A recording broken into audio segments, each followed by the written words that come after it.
Republicans want us to believe that, as Trump describes it, the big, beautiful bill is so great, and that their budget that they're still working on and trying to agree on before ultimately attempting to pass the full thing in all of its details and specifications. They tell us and want us to believe they're proud of it and it's awesome. But they don't seem to like to talk about it when asked for specifics on certain parts. So again, budget, this is a big deal. This bill, the reason it's described as a big bill or a big, beautiful bill, as Trump says, is because in its current manifestation, it would add like $7 trillion to the debt over the next decade, has these massive giveaways to wealthy folks. Yes, they're going to try to throw a bone to non-wealthy folks that will be way less significant than what they're doing for the richest among us. And then the cuts to spending that are still up in the air and something they don't like to answer for. So one particularly good example of that is Republican Congressman Jason, it's Smith, right? Yeah, Jason Smith getting pressed by a CNBC host, and it just doesn't go well. His ability to answer this crumbles in real time.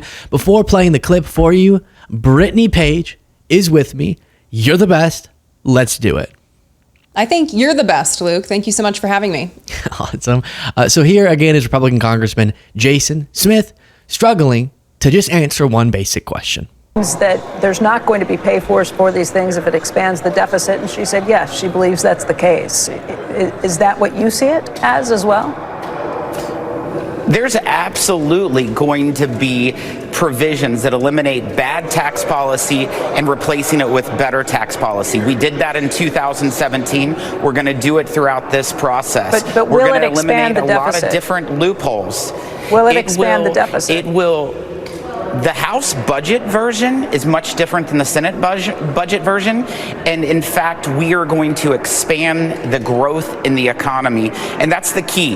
If you look at the revenues coming into our country right now. All right. So you might forget. The question is, will it expand the deficit? Will it expand the deficit? Because the Republicans have been justifying painful cuts to spending, saying we have to do it because of the deficit, because our debt problem is too bad. But then they're always worried about the deficit. They're so always worried about it. Yeah. So bad, Brittany. They say so bad. And so you think they wouldn't do crazy giveaways to wealthy folks if it expanded the deficit, right? Under the current Trump tax cuts that are current policy, current law, GDP towards revenue is 17.2%. If you look at over the last 50 years, it has averaged 17%. We are going to maintain and grow that. My question, though, is will it expand the deficit? Because you describe pro-growth as market-friendly. Markets definitely want to see lower taxes. But if it expands the deficit, that could be something that worries the bond market. Well, let me tell you, the deficit is only expanded by spending. If you look at over the last 5 years, when you look at spending to GDP, it has averaged 26% of GDP. The 45 years before that, spending to GDP averaged 20%. 20%. We have a spending problem. We do not have a revenue problem. What I'm working on in the tax bill is in regards to the revenues that go into our coffers. Since we passed the 2017 successful Trump tax cuts, the corporate revenue receipts, even at a 21% rate, when we went from 35 to 21, has only increased dramatically. We are going to have pro-growth policies that's going to increase the revenue for our country. I understand that, and I get what you're saying. That I agree with your math on that in terms of. Well, how will it be scored? It'll be scored that the deficit goes up. Will it extend the deficit? It'll be scored that way, right, Congressman? Sir Congressman, new question. Will it expand the deficit? Will it make the deficit bigger? It's like, let me start wording this differently. Would it decrease the deficit from the standpoint of up? Scored that the deficit goes up. Will it extend the deficit? It'll be scored that way, right, Congressman? You can do fuzzy math. It'll be scored that way, that the deficit goes up. Let me just say how congressional scorekeepers are. Just eliminate. All right, I'm out. That's too much. Oh my gosh. I mean, at a certain point, the hosts just need to like zoom out and show their full body and just get on their knees and start begging. Can you please just answer the question? Please, I hate directly. when they I know you can hear what I'm saying. Yeah, I hate when they don't call out the fact that they're avoiding the question. Like, will it expand the deficit? Will it say you're not answering the question, answer it directly, yes or no. It's pretty simple. Whenever they pass legislation, it clearly delineates, and the Congressional Budget Office, or whatever it's called, clearly maps out what it is that the impact will be on the deficit. The funky thing they're doing, though, is they're doing math like the bill is keeping the status quo because it's extending 2017 tax cuts. And so it wouldn't actually have XYZ impact because it's just as if these tax cuts were always permanent. But obviously, when they were set to expire, you then extending them and then layering on more on top of that is a change and should be calculated as such, Brittany. Right, because they have to figure out how to pay for that extension. And one thing he said in that clip is that we have a spending problem. You know, they always talk about that. And despite Donald Trump's promised cuts to spending, the United States spent about $220 billion more in the first 100 days than last year. So there's that note, you know, since we have a spending problem. But related to this budget and the cuts, I mean, so they need $1.8 trillion in tax cuts. And these tax cuts are going to go to people with incomes in the top 5%. So that's people living in households with incomes over $320,000. In order to do that, they need to cut spending elsewhere. And this is where they keep telling you that they are not going to cut Medicaid, right? They keep saying that. They're not going to cut Medicaid because they are afraid of the political consequences should they cut Medicaid. But Luke, you just talked about the math. And even in that clip, they talked about the math being fuzzy because they're not really being straightforward with the details here. But what we know about what they've floated, and this is according to sources like the Center on Budget and Policy Priorities, is that they're floating cutting $880 billion from Medicaid. Now that's health coverage for 72 million people. They're floating cutting $230 billion from SNAP. That's food stamps, food assistance to 40 million people. So in order to pay for these tax cuts, pay for the extension, they have to cut something. So what are they going to cut? Nothing. It's gonna be perfect. This is what Trump's able to do. You see, that's how Trump would answer. We're gonna have a golden age, richer than ever. The late 1800s. They say so rich.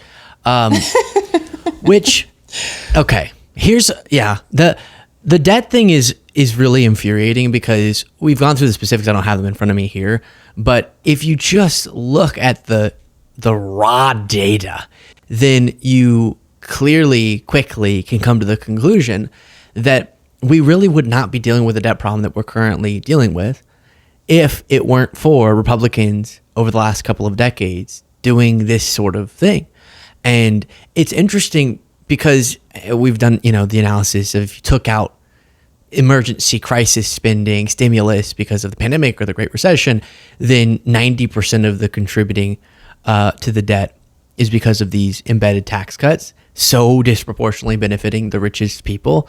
And they just won't be honest about that. And that's why they're so squirmy. And how do you gotta tell, right? Whenever you're watching, you gotta be able to tell that he's squirmy. It's kind of similar to whenever Democrats get asked, do you think Biden has had zero age-related impacts or whatever? And the Democrats are like, I think that Biden has done a lot of good stuff. It's like, true, but that wasn't the question. But even more detached because it's not as sort of squishy as that. It's numbers, it's math, and they won't just be honest about the math that we all know they're doing behind the scenes. Brittany, just let me know when you want to go to this Mike Johnson clip, but let me know if you have anything else on that. Yeah, well, I think you're making such an important point, particularly about how they refuse to be direct and honest. And people like Mike Johnson, I think, are better than the previous guy, Jason, because he is more practiced, he's better at lying, and he's better at directing the conversation in the way that he wants it to go. And I think this clip that you're getting ready to play is a perfect example of that. Let's listen. Do not believe the hype. Do not believe the lies the Democrat Party has said. We had their ads taken down. Okay, they were running ads around the country and in swing districts, trying to convince people that Republicans were going to gut Medicaid. It's just simply not true, and that's why their ads and billboards had to come down. We sent them a cease and desist letter because we pointed out they were lying. By the way, the Democrat leaders in Washington have zero credibility with the American people. Remember, they tried to tell us for the last 4 years that Joe Biden was an exceptionally talented, brilliant, on-point leader. Okay, they don't have any credibility on any of this. We're going to prove the opposite. The committee markups, as Leader Scalise noted, we have 7 committees marking up components of the big, beautiful bill this week. We have 4 others next week. That third week that we return, the Budget Committee will merge all that together into the one big, beautiful bill, and you will see the results. We are going to preserve the programs. We're not gutting Medicaid. We're going to reduce fraud, waste, and abuse, which every single American should be applauding. So I don't know if you do, but I don't know what he's talking about, like how substantiated the taking down of stuff because of cease and desists, but it involves 3 billboards, I think. He's calling it billboards and ads, but as far as I was able to find, I think it's just that 3 advertising companies pulled down Democratic billboards, and it's because they did get a cease and desist letter from the National Republican Campaign Committee, and they said that they were promoting patently false claims against GOP incumbents. And so who knows actually what went into the decision. I mean, sometimes companies will get these letters and it's just more trouble than it's worth. And so they just decide to go ahead and pull down whatever is being requested is pulled down. It doesn't necessarily mean that Mike Johnson is right, that these billboards were false and that they would have gone to court over it. I think sometimes companies are like, I'm just going to throw in the towel here. It's not worth my time. And we're going to take the billboards down. Yeah. Well, I mean, it's not even it's so crazy the gaslighting they're comfortable doing because it's in their proposal. It was there. We have to reduce spending by $800 billion in this department. And then you look at that department, you say the only way you could do that is if you reduced Medicaid spending. Oh, it's so infuriating. And then this particular one, as actually as the House initially passed a bunch of legislation to require $1.5 trillion in cuts and would like to reduce Medicaid funding because of math. That's the only way you can do that math. Where do you think you don't just get that from nowhere, Mike? That's true. Irritating. And then what they did, which was tricky, which maybe they're changing and then I'll give them credit. But the House passed this proposal, then the Senate passed theirs, and then the House passed the Senate framework. But then there were promises behind the scenes to the hardliners who said we need those big cuts to the department that would require Medicaid to be cut. We need that. And to which they were promised, no, I know the one we just passed that doesn't include big reductions in spending.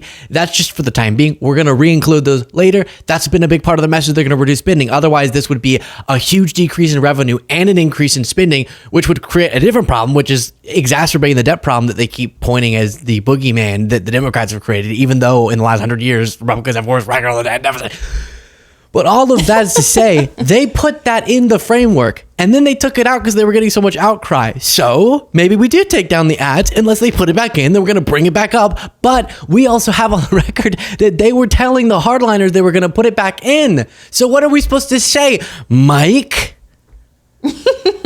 I think we're just supposed to give you some applause right now because that was a fantastic summary and we can feel the rage and we all feel seen by it because it is frustrating. And the reason that Mike Johnson is honing in on that phrase that they continue to use, which is waste, fraud, and abuse, is because the way that they're going to get around this is by telling you that they're not directly going to cut things like Medicaid or SNAP, but they're going to do the things that Republicans love to do, which is get a workaround in cutting it by implementing more red tape, more barriers to entry. So like for SNAP, for example, they're talking about making the work requirements that already exist to get SNAP more severe. They're talking about shifting the billions in SNAP costs to states, shifting that burden to states. So there's going to be other ways that they implement policies to cut these programs, and then they're going to come out and they're going to tell the public, well, we're implementing these work requirements or stronger work requirements because this is going to help get the waste, fraud, and abuse reduced because there's people that are using these programs who don't actually need them. And so we're going to kick them off. When in reality, they are kicking off people who need those programs, who struggle to get over those barriers to entry for those programs. So I think that's one method that they're going to do. But as we know, the Republicans don't actually need to like ensure that their lies are covered up or that their lies are in order. They come out, they're confident, they continue lying. I mean, it wouldn't surprise me if in a month after they've made these cuts, they come out and say, yeah, we needed to do that and we did it. So everyone's going to be fine.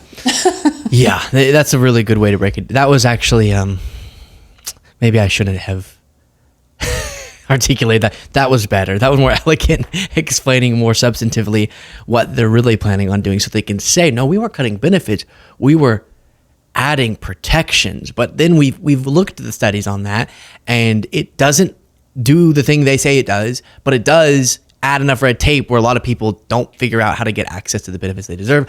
I will say, though, and I think Cole has something on this, that does make me very, very angry. I get angry!